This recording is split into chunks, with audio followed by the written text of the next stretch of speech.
মা, আমি সংসারের সব কাজ করছি, তুমি তো জানো যে ভাইও দুষ্টু, আমার পড়াশোনাটাও হচ্ছে না। তুমি যেখানেই থাকো তাড়াতাড়ি বাড়িতে ফিরে এসো।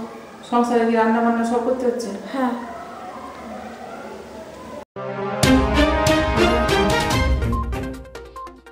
ছেলে মেয়ে রেখে বাড়ি ছেড়েছেন গৃহবধূ, দুটি বাচ্চাকে রেখে বাড়ি ছেড়েছেন মামনি, আতান্তরে পড়েছেন স্বামী ধনঞ্জয় হাইত।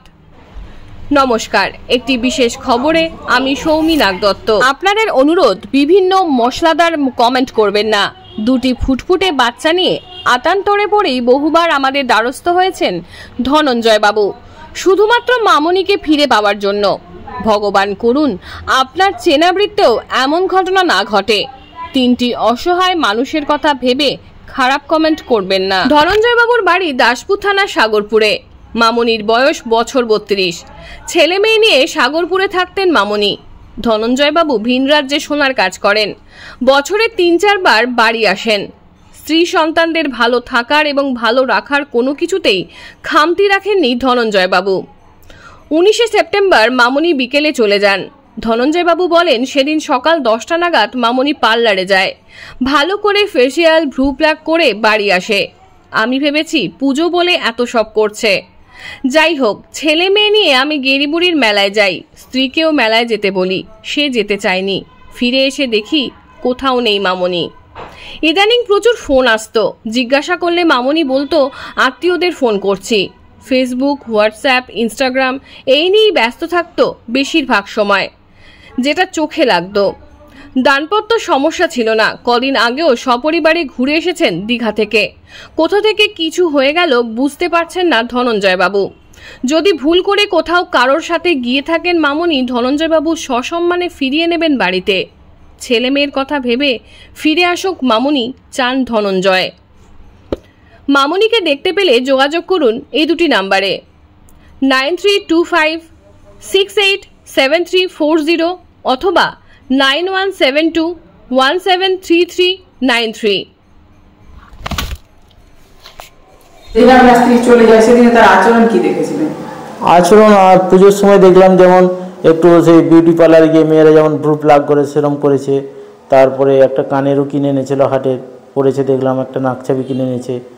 তো এসে যেমন আমি সাধারণ পুজোর সময় সবাই করে সেই হিসাবে আমি ভেবেছিলাম। সে যে মনে মনে সেদিন বাড়ি থেকে বেরিয়ে যাওয়ার প্রলোভন করেছে আমি সেটা বুঝতে পারছিলাম।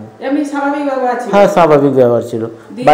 বাড়িতে রান্না করেছে, খেতে দিয়েছে, দুজনে বসে খেয়েওছি, সব কিছু করেছে। কিন্তু সেদিন একটু ভাতটা আমার সাথে একসাথে বসেছিলাম, একটু কম খেয়েছে। তার ভিতরে তো মনের ভিতরে আমি জানতাম না, বুঝতেও পারি না। না, সেদিন কিছু রাগ আমি বুঝতে পারি না। রাগ থাকলে একটা মনে থাকলে বোঝা যেত। কোনো কিছু রাগ নেই, কিছু নেই, খেতে বসেছি, দুজনে খেয়েওছি।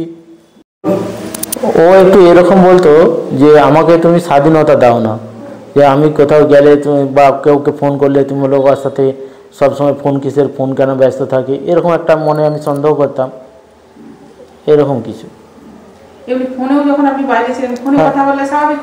হ্যাঁ, স্বাভাবিক কথাবার্তা হতো, তখন কিছু বুঝতেই পারতাম না। আমাকে তো কাজের জন্য বাইরে যেতে হবে, বাড়িতে বসে থাকলে তো হবে না। এবার কাজের জন্য আমি যদি চলে যাই, এদেরকে কাদের কাছে ছেড়ে যাবো বলো? হ্যাঁ, আমি ভান মনে করি যে সোশ্যাল মিডিয়াতেই সবসময় আমি বেশিরভাগ দেখেছি ওকে ফেসবুক বা হোয়াটসঅ্যাপ বা মেসেঞ্জার, ইনস্টাগ্রাম। হ্যাঁ, নিশ্চয়ই আসছে, হয়তো ফোন আসে, মেসেজ করছে, এরকম করেই এই জিনিসটা হয়েছে আজ মনে হচ্ছে আমার যতটা সম্ভব। কিন্তু ফোনটাও কোনো সময় হাতছাড়া করতো না, না। আর এমনি ফোন যখন আসতো বা মেসেজ আসতো চেক করার কোনো বিষয় না, আমি তো ভেবেছিলাম যে এমনি সাধারণ যেমন টুকটাক ফোনটা ঘাটে, আমি সেরকমই ভেবেছিলাম। কোনো মনে সেরকম কিছু ছিল না। আমি হচ্ছে ফোন ঘাঁটছে, আজকাল সবাই টুকটাক ফোন ঘাঁটে, আমি সেরকমই ভেবেছিলাম যে ফোন ঘাঁটছে হয়তো। বাবা প্রলোভনে পড়েছে, তো যেটা হয়েছে সেটা যদি হয়েও থাকে খুবই খারাপ। যতগুলো আমি কিছু জানি না, সঠিক কিছুই জানি না কি হয়েছে। যদি এরকম হয়েও থাকে, যেখানেই থাকো ফিরে এসো বাড়িতে, এটাই চাই আমি। আচ্ছা, ও যদি ভুল করে থাকে সসম্মানে আমি ফিরিয়ে নেবো। কারো যদি প্রলোভনে পড়ে চলে যায় তো আমি সসম্মানে ফিরিয়ে নেবো, ওতে কোনো অসুবিধে নেই। ও বাড়িতে ফিরে আসুক, আমার ছেলে মেয়ের মুখ চেয়ে বা ওর ছেলে মেয়ের মুখ চেয়ে ফিরে আসুক। আপনার শ্বশুর বাড়ির লোকজন কি বলছে?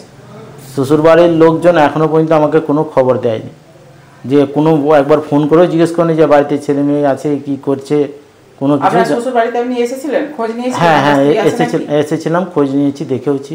তারা কি বলছে? তারা কিচ্ছু বলেনি? তারা মেয়ের খোঁজ করেনি? মেয়ের খোঁজ তারা করেনি, আমাকে জানায়নি। মেয়ের খোঁজ করেছি কিনা সেটাও জানি না। আমি মিসিং ডায়েরির সময় বলেছিলাম যে চলুন তাহলে থানায়, সেখানেও যায় না। ঘাটাল মহকুমার সমস্ত খবর সঙ্গে সঙ্গে পেতে আমাদের এই চ্যানেলটিকে সাবস্ক্রাইব করুন।